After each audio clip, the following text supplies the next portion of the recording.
അസ്സലാമു അലൈക്കും വറഹ്മത്തുള്ളാഹി. അൽഹംദുലില്ലാഹി റബ്ബിൽ ആലമീൻ.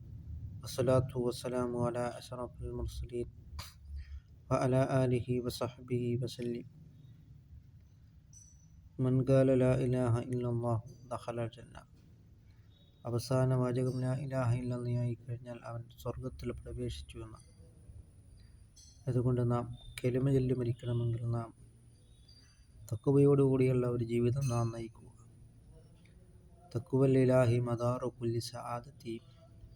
അള്ളാഹുവിനെ സൂക്ഷിച്ച് ജീവിക്കുക എന്നുള്ളത് എല്ലാ വിജയത്തിൻ്റെയും അടിസ്ഥാനമാണ് എന്നാണ് മഹാനായ സൈനുദ്ദീൻ മഖ്ദൂം റളിയല്ലാഹു അൻഹു പറഞ്ഞിട്ടുള്ളത്.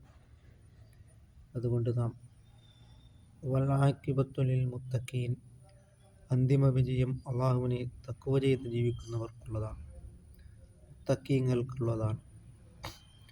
അതുകൊണ്ട് നാം ജീവിതത്തിൻ്റെ എല്ലാ മേഖലകളിലും നാം തെറ്റുകുറ്റങ്ങളിൽ നിന്ന് നാം വിട്ടുനിൽക്കുകയും നമ്മുടെ ഹൃദയങ്ങളിൽ എപ്പോഴും അല്ലാഹ് എന്നുള്ള ചിന്ത നാം വരുത്തുക. അള്ളാഹുവിൻ്റെ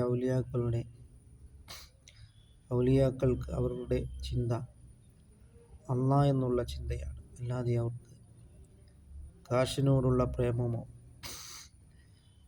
ദുനിയാവിയ കാര്യങ്ങളോടുള്ള പ്രേമമോ അല്ല.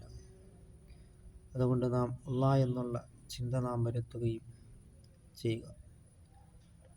ആരെങ്കിലും മൻ ഖാഫ റബ്ബഹു, ആകാശഭൂമികളുടെ സംരക്ഷകനും സംവിധായകനുമായ അള്ളാഹുവിനെ ഭയന്നു കഴിഞ്ഞാൽ ലോകത്തുള്ള വസ്തുക്കളെല്ലാം അവനെ ഭയക്കുന്നതാണ്.